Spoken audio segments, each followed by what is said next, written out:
शिक्षिका, आपकी online tuition teacher. अब आपका ट्यूशन आपके मोबाइल पर।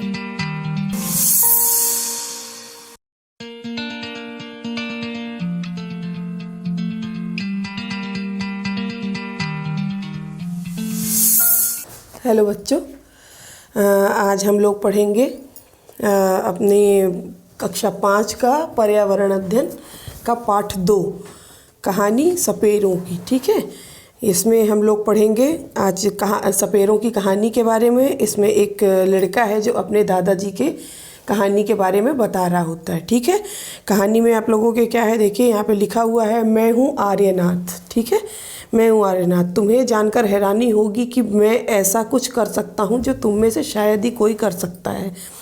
ठीक है, जानते हो क्या, मैं बीन बजा सकता हूँ।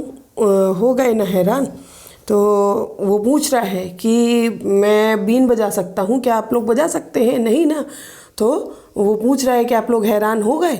तो यहाँ पे बोल रहे हैं, हाँ, मैं सांपों को अपनी बीन की धुन पर नचा सकता हूँ।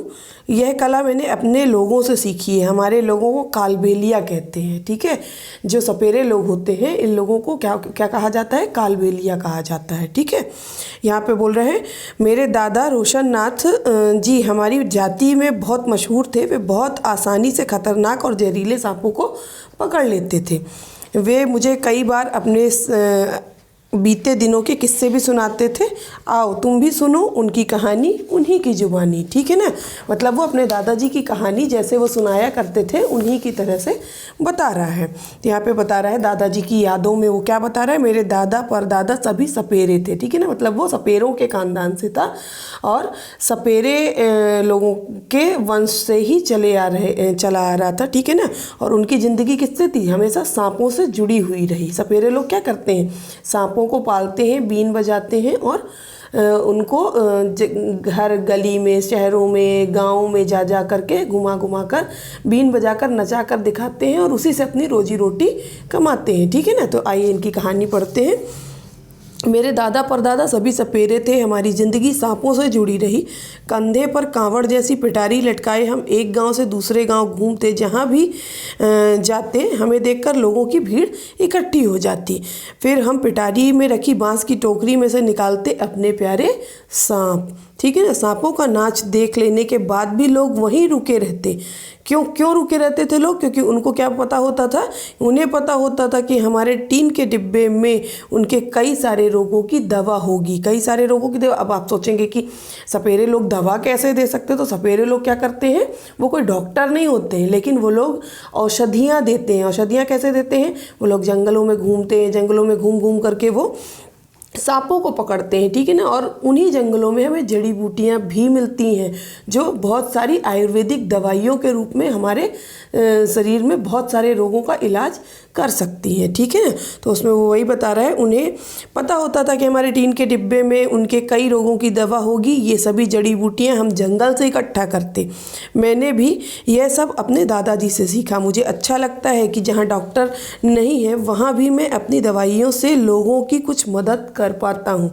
ठीक है ना, मतलब बहुत सारे गांव ऐसे होते हैं जहाँ पर डॉक्टर्स नहीं होते, है ना, या वहाँ से हॉस्पिटल की, अस्पतालों की सुविधाएं क्या होती हैं, बहुत दूर होती हैं, जिसकी वजह से रोगी को सही समय पर इलाज नहीं मिल पाता है। ठीक है, तो उस समय पर ये लोग काम आते थे। ठीक है, तो यहाँ पर अब क्या बता रहे हैं आगे कि दवाइयों के बदले लोग हमें कभी अनाज दे देते थे और कभी पैसे दे देते थे। बस इसी तरह गुजर बसर हो जाती थी। कई बार मुझे ऐसे घरों में भी बुलाया जाता जहाँ किसी को सांप ने काटा हो। तब मैं सांप के डंक के निशान से यह जानने की कोशिश करता कि किस सांप ने काटा है। मैं उस सांप के काटने की दवा देता, पर मैं हमेशा समय पर नहीं पहुँच पाता हूँ। जानते हो ना, कुछ सांप ऐसे भी होते हैं जो जिनके काटते ही जान चली जाती है, पर ज़्यादातर सांप जहरीले नहीं होते हैं। इसमें ये बता रहा है कि कुछ सांप इतने जहरीले होते हैं कि जिनके काटते ही सामने वाले व्यक्ति की मृत्यु हो जाती है। ठीक है, और कुछ सांप ऐसे होते हैं जिनके काटने से कोई फर्क नहीं पड़ता। मतलब सांप क्या होते हैं? जहरीले होते हैं, पर सभी सांप जहरीले नहीं होते हैं। ठीक है ना, ये तो हमारे अंदर का डर होता है कि सांप ने काटा, मतलब इंसान के अंदर इस चीज़ का डर आ जाता है कि सांप ने काट दिया मतलब अब हमको ज़रूर कुछ हो जाएगा, है ना। तो असल में सारे सांप जहरीले नहीं होते हैं। कभी कभी जब कोई किसान सांप सांप चिल्लाता हुआ भागा आता तब मैं ही उस सांप को पकड़ता। आखिरकार मैं बचपन से ही सांप पकड़ना जानता हूँ। ठीक है ना। वे बहुत बढ़िया दिन थे, लोगों की हम बहुत मदद कर पाते थे, लोग भी हमारी बहुत ज़्यादा इज्जत करते थे। आजकल की तरह नहीं था। अब तो मनोरंजन के लिए ज़्यादातर लोग टीवी देखते हैं।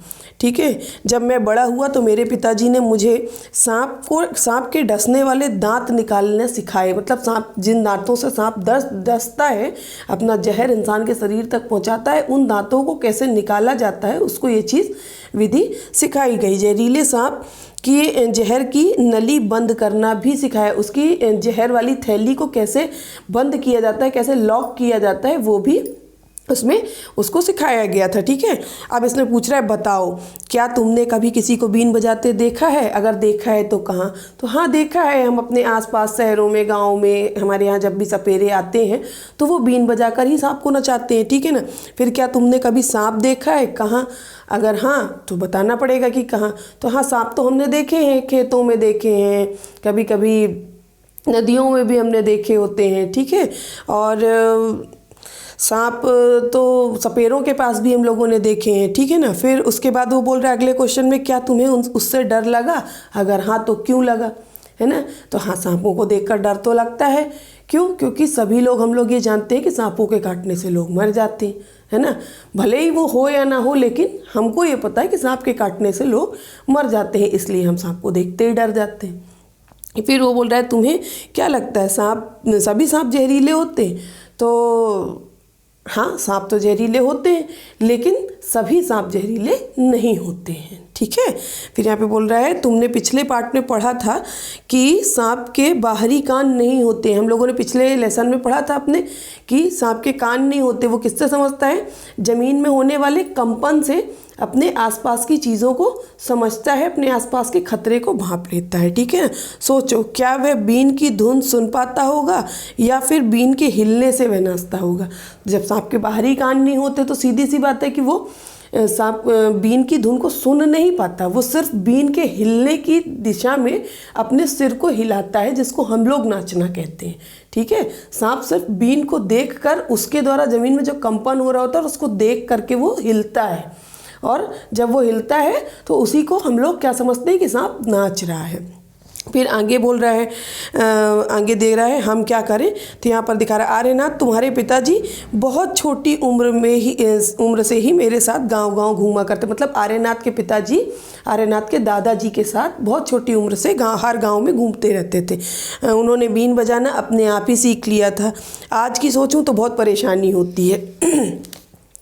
सरकार ने कानून बना दिया है कि ना तो कोई जंगली जानवरों को पकड़ सकता है और ना ही उन्हें अपने पास रख सकता है।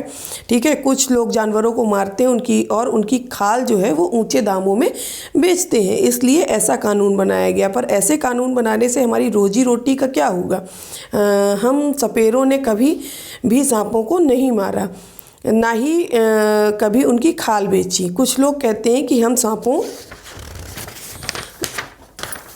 को बहुत बुरी हालत में रखते हैं। चाहते तो हम भी सांप को मारकर खूब पैसा कमा सकते थे। ठीक है। तब हमारी ज़िंदगी इसकी इतनी ज़्यादा मुश्किल भरी ना होती। सांपों को मारने की बात तो दूर, ये तो हमारी पूंजी है जो हम अपने आगे आने वाली पीढ़ी को सौंपते हैं। ठीक है ना। मतलब ये सपेरे लोग क्या करते हैं, पीढ़ी दर पीढ़ी अपनी इस कला को अपने बच्चों को, फिर उनके बच्चों को इस तरीके से सिखाते हैं। ठीक है ना। उनको बताते हैं, क्योंकि इसी से उनकी रोजी रोटी चलती है। अगर वो सांपों को गली गली नचाएंगे नहीं, दिखाएंगे नहीं, तो वो पैसे नहीं कमा पाएंगे। उनकी आजीविका बंद हो जाएगी। उनकी मतलब जीविका का मेन स्रोत यही है। उनका जिससे उनकी कमाई होती है वो इसी के ज़रिए अपना पेट पालते हैं। ठीक है। फिर यहाँ पर बोल रहा है कि सांपों को तो हम अपनी बेटियों को शादी में तोहफे के रूप में भी देते हैं। इन लोगों के यहाँ सांपों को क्या किया जाता है, इनकी बेटियों की जब शादी होती है तो ये उसको गिफ्ट के रूप में, तोहफे के रूप में बेटियों को अपने देते हैं। ठीक है ना। हमारे कालबेलिया नाच में भी सांप जैसी मुद्राएं होती हैं। उनके यहाँ कालबेलिया, सपेरों के यहाँ कालबेलिया एक नृत्य होता है।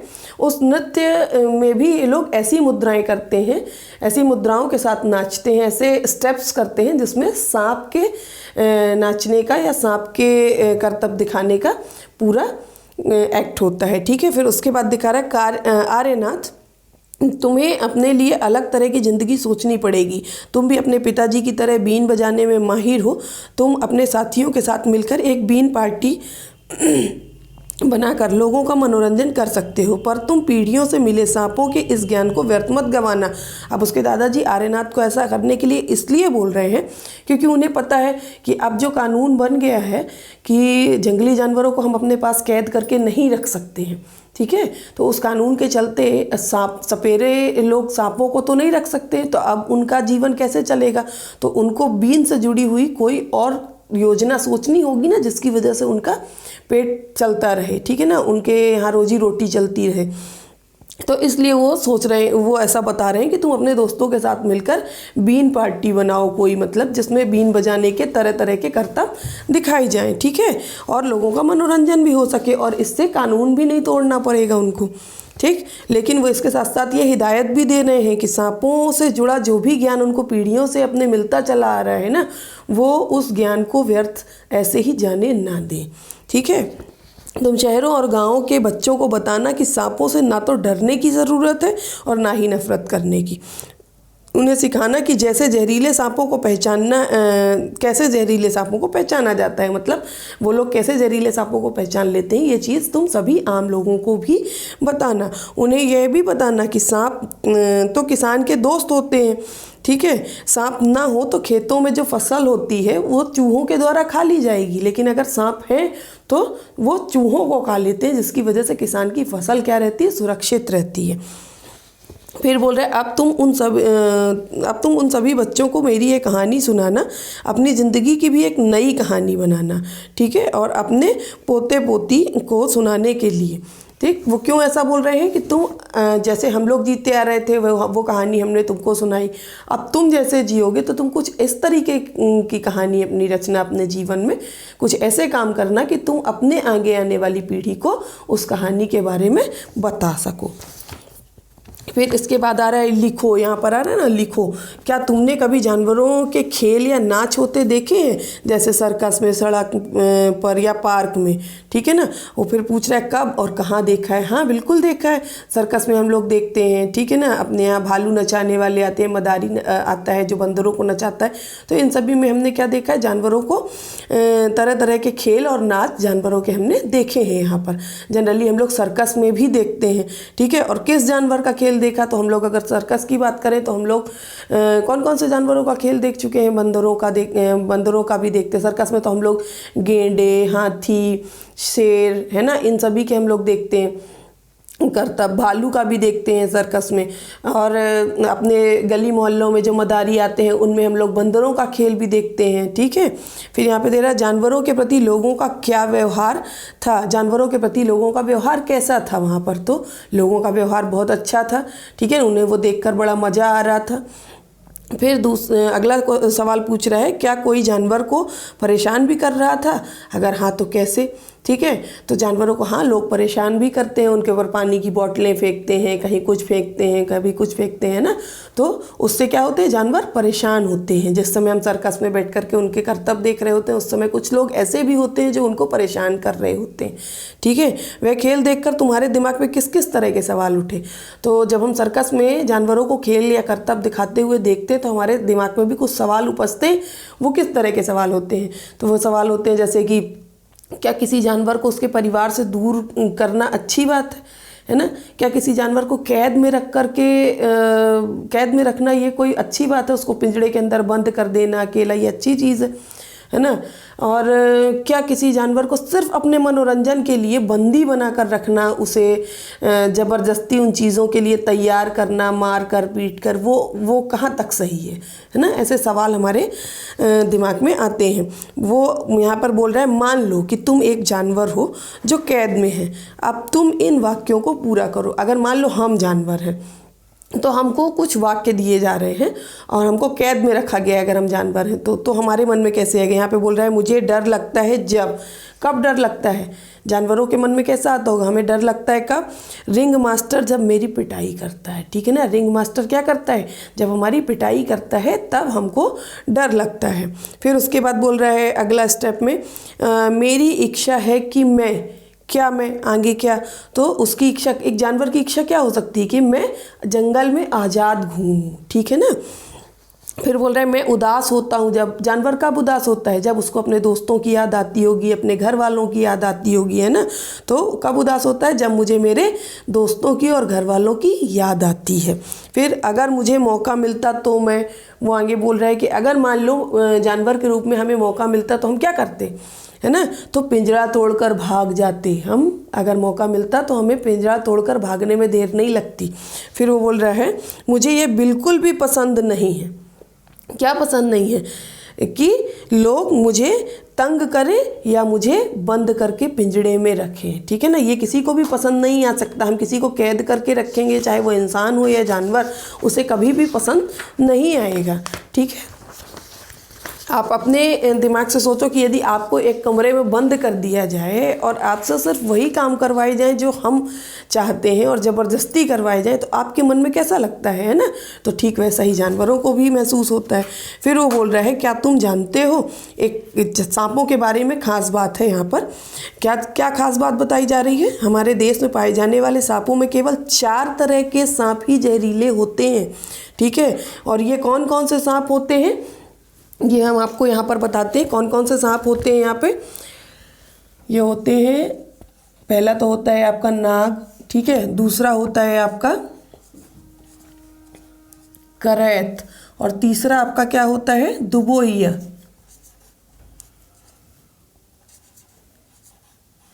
और चौथा सांप आपका होता है अफाई, ठीक। ये कुछ सांप होते हैं जो क्या होते हैं? जहरीले होते हैं। सांप जब किसी को काटता है तो उसके 2 खोखले जहर वाले दांतों से उस व्यक्ति के शरीर में जहर चला जाता है। सांप के दांत ना ठोस नहीं होते, खोखले होते हैं, मतलब अंदर से एक सिरिंज की तरह होते हैं। वैसी सुई जो इंजेक्शन में होती है, जो हम लोगों को इंजेक्शन लगाया जाता है तो उसमें से दवा अंदर से पास होती है ना, ऐसे ही सांप के दांत होते हैं, जिन दांतों के जरिए वो जहर जो है इंसान के शरीर तक पहुंचा देता है काटने के बाद, ठीक है।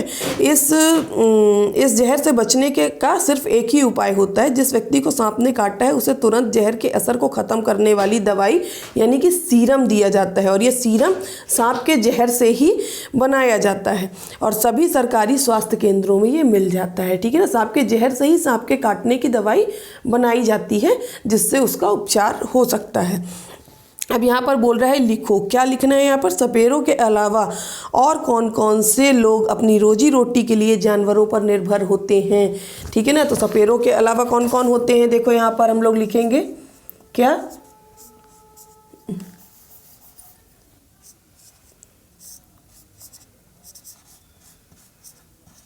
बंदर नचाने वाले, ठीक है, और भालू नचाने वाले,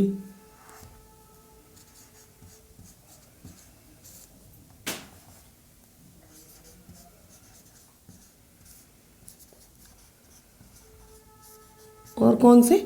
दूध बेचने वाले,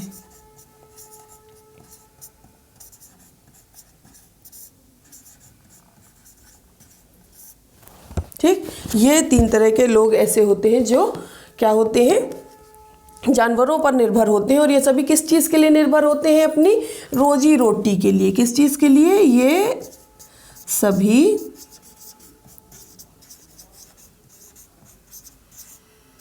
अपनी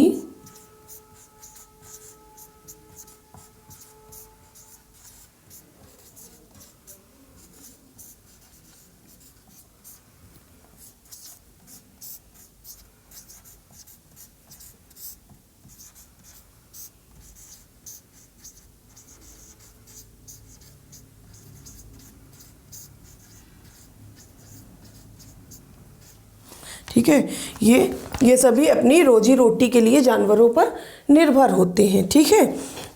फिर वो बोल रहा है कि सर्वे जानवर पालने वालों का आपको सर्वे करना है, जांच करनी है। अपने स्कूल या घर के आसपास कुछ ऐसे लोगों से बात करो जिन्होंने अपनी रोजी रोटी के लिए कोई जानवर पाला हो, जैसे तांगे के लिए घोड़ा, अंडों के लिए मुर्गियां आदि, इस तरीके का। ठीक है ना। तो कौन सा जानवर पालते हैं लोग अपनी रोजी रोटी के लिए? तो अपने यहाँ आसपास जनरली अपन लोगों को गाय भैंसे मिल जाती हैं। ठीक है ना। लोग गाय भैंसे पालते हैं। ठीक है। कितने जानवर पाले हैं ये अपन को पता करना पड़ेगा कि उनके घर में कितने जानवर हैं, और जानवरों को रखने के लिए क्या उनके पास अलग जगह है। ठीक है। और उनकी देखभाल कौन करता है, जानवर वो खाते क्या हैं। ठीक। अगर मान लो गाय भैंसे हैं तो उनकी देखभाल कौन करेगा? उनका मालिक करेगा, और उनके रहने के लिए अलग जगह बनाई जाती है। ठीक है। उनकी वे खाते क्या हैं? घास और भूसा। ठीक है ना। ये सभी चीज़ें, हरी पत्तेदार चीज़ें, ये सब खाते हैं वो लोग। और क्या कभी जानवर बीमार पड़ते हैं तब पालने वाला क्या करता है? तो हाँ, सही बात है, जानवर भी बीमार पड़ते हैं और पालने वाला उनकी पूरी सुरक्षा के लिए क्या करता है? डॉक्टरों से उनकी जाँच पड़ताल भी करवाता है। इस तरह यहाँ पे फिर आगे बोल रहा है, इसी तरह अपने मन से और भी प्रश्न पूछो। इस तरीके से और भी जो जानवरों को देखने के बाद आपके मन में सवाल आए वो आपको अपने मन से पूछना है। ठीक है ना। और इसकी एक पूरी रिपोर्ट तैयार करके आपको अपने कक्षा में जाकर के बताना है। ठीक। अब इसके बाद देखो यहाँ पर नीचे आ रहा है, हम क्या समझे। सरकार ने कानून बना दिया है कि ना तो जंगली जानवरों को पकड़ा जा सकता है और ना ही उन्हें अपने पास रख सकता है। ठीक है ना। और तुम्हें क्या लगता है, क्या यह कानून सही है या नहीं? अपने उत्तर का कारण बताओ और लिखो। तो हाँ, बिल्कुल सही बात है।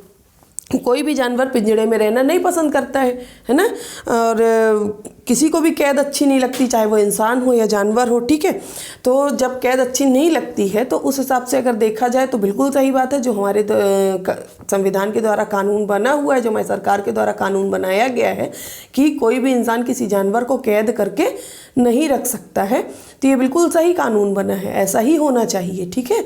लेकिन ये कानून सिर्फ जंगली जानवरों के लिए बना है, जैसे कि हाथी, चीता, बाघ, इस तरह के जानवरों के लिए बना है, ना कि पालतू जानवरों के लिए। ठीक है। ये गाय भैंसों पर लागू नहीं होता है। मैं इसका आंसर आपको लिख देती हूँ, इसके बाद आप इसे नोट कर लीजिएगा। यहाँ पे आप इसके आंसर में लिख सकते हैं। ठीक है। तो ये आपके सवाल का जवाब है कि हाँ, कोई भी जानवर कैद में या पिंजरे में रहना पसंद नहीं करता है, इसलिए सरकार का बनाया हुआ कानून बिल्कुल सही है। ठीक है ना। सरकार के द्वारा जो कानून बनाया गया है कि किसी भी जानवर को हम मतलब कैद करके नहीं रख सकते हैं। ठीक है। ये एक दंडनीय अपराध है।